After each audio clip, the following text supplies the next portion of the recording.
Kyle, again, thank you for taking the time to be with us today. And, really right out of the gate, maybe you can a little bit about what Subtlety does. So Subtlety is an all-organic craft brewed iced tea. We think it's important to taste tea first and not get assaulted with that fake artificial that they're trying to call tea. A lot of teas out there are high fructose corn syrup and brown stuff, and that's not what we're about. But we are the only iced tea that's brewed and bottled on Long Island, 100% organic.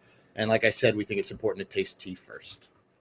Beautiful. Now, part of the reason that you're up here today is that you've been successful. And so I think what we'd all like to know is what's your secret, and probably really more, what advice do you have for entrepreneurs? Well, I appreciate the accolades. Success is definitely a funny thing. We're working really hard to make this work. Stu had talked about the Stu's Tank, and just getting publicity and promote and things out there are very, very challenging and rewarding at the same time. But I think what it is find what you do. Like if it's like to the entrepreneur that's trying to figure out a food or a beverage that they want, it's my belief is quality in, quality out, right? You're putting the best product in, you're going to end up with the best product that you can produce. And that's really what I think is the most important is just making the product the best it could be. And then everything else kind of comes behind it. That's fantastic. And in terms of those quality ingredients, that's one of the hopes we have for today's event is that folks can make some supply chain connections along the way. There's a lot of great companies here, and certainly hopefully y'all can find what you're looking for in terms of ingredients. Now, how did you get your product into chain stores, Kyle? I know that's been a big success for you, and it can be kind of challenging. Yeah, it is really challenging. We were part of Stu's Tank in 2019. And we, that was a nice thing, that happened in connections and that kind of stuff. What I find really important, with the chain stores or, places that have multiple locations are corporate directives. Right. So, there might be stores that you have a manager or a friend that's a manager or you've become friends with the manager and they're, bring it in, but they're not in all, you're not getting cross store buy-in, right? So there's a lot of, kind of talking to the people that are the decision makers at the top for everything. But that's also very hard. We were in a program at the end of 19. A lot of stuff changed with COVID, right? So our momentum in 2020 was really skipped up, but we were in the Long Island Locals program for Stop and Shop. We were in 22 Stop and Shops, and with a distributor that helped build this program to support, and Stop and Shop was behind it. Unfortunately, that distributor went out of business, and then 2020 happened, and we were up in the air trying. Luckily, they got a new distributor, and now they're turning that back on. A new Long Island or a new New York Locals program in the Stop and Shop stores. So now we're going to be in 48 starting in March. And we're really excited for that. There's just a lot of moving parts, but it's finding programs and people that understand and can make decisions to get your product to the next level.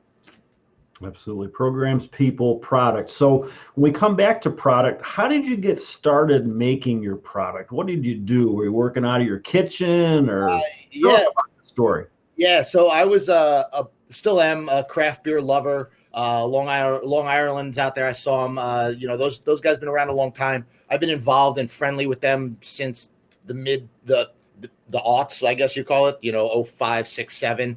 But there was a group of beer drinkers that started these festivals and stuff, and I was volunteering, working at them. It was really a lot of fun. And I became friends with this group of brewers, who when I was at an event, it was a legitimate light bulb moment. Like, beer is brewed, tea is brewed. Why isn't there a craft brewed iced tea? And I was like, whoa, like that real light bulb moment. So then I started trying to play with tea. I went to Bed Bath & Beyond and bought every tea item they had, from infusers to timers to fill everything. And then I just started playing with it. And I found iced teas at work. I found a tea importer. Tea doesn't grow in the States. Well, one spot in North Carolina, but we won't talk about that. So we had to find these relationships, and we try to do everything as local as possible. Our tea importers here on Long Island, our bottle distributors here on Long Island, our labels are made on Long Island. Everything's made on Long Island, and we've just kind of been trying to push along with that. But I started, and then the beer community accepted me in. They gave me real criticism, or honest criticism, honest feedback. But again, from the beginning, it was about tasting tea first. And I think that's what really set us apart and got us to be where we're at. We're that craft brewed iced tea. And I really feel that's a niche that doesn't exist. Excellent.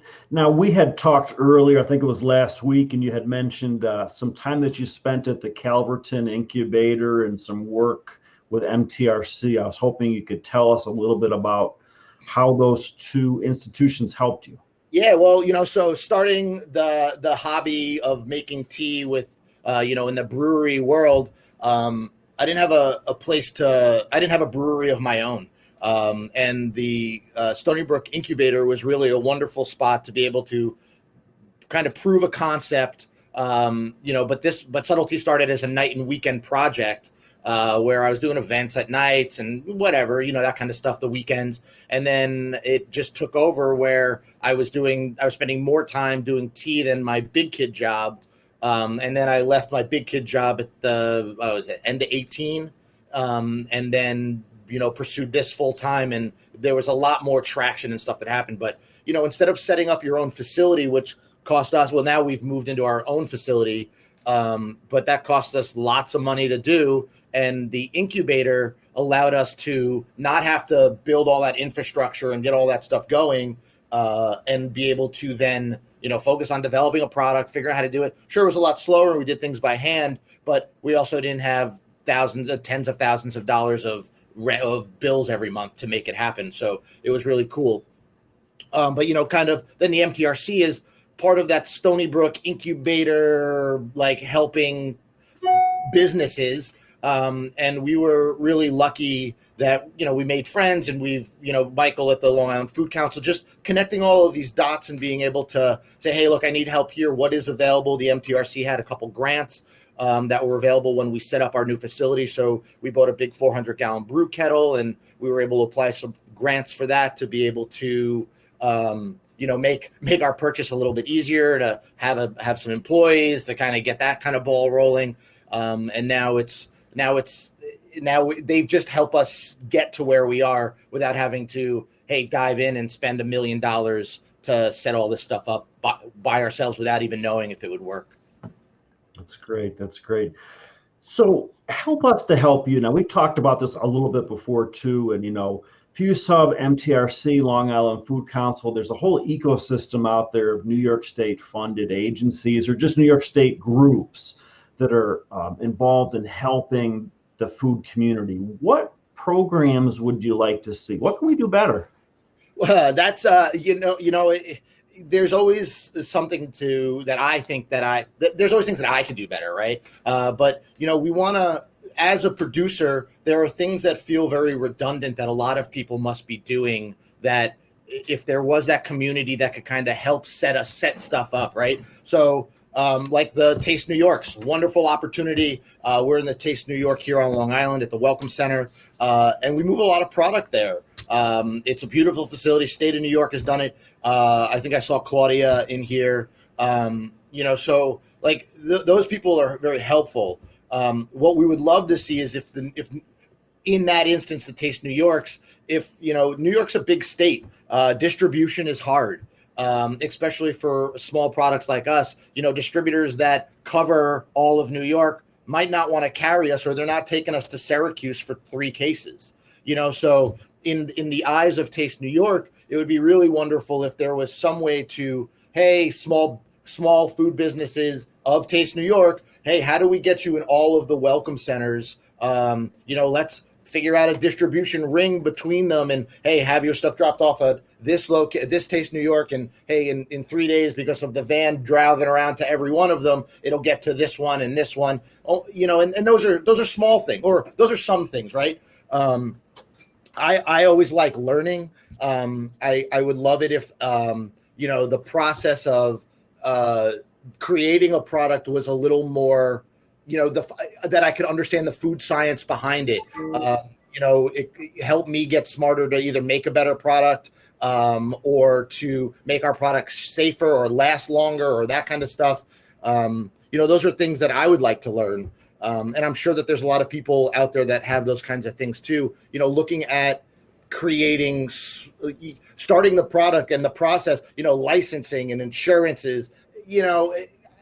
I'm not trying to say that we need somebody to hold our hand, but you need somebody to kind of guide you and, hey, this is the right way to do it. There's a lot of different information from different people associated to what licenses you need, why, how your food could be shelf stable and why, and then, and just, all right, what are my options? If I package it this way, how do I get this? And it just, there's so much more out there than what I know. I was a systems engineer for 15 years. So I jumped in this very differently. But I'm trying and willing and want to learn how to just make things better. And I think there's a community that are starting to come together for best practices and safety and that kind of stuff that could kind of get shared, I think, a little easier.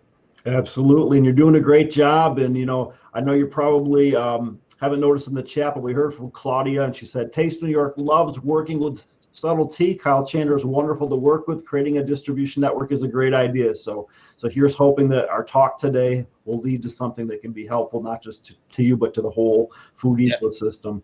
So Kyle, thanks for all of your insights today and for taking the time to come up here and talk to us. Awesome. I appreciate it, guys. Thank you. All right, great. Thank you.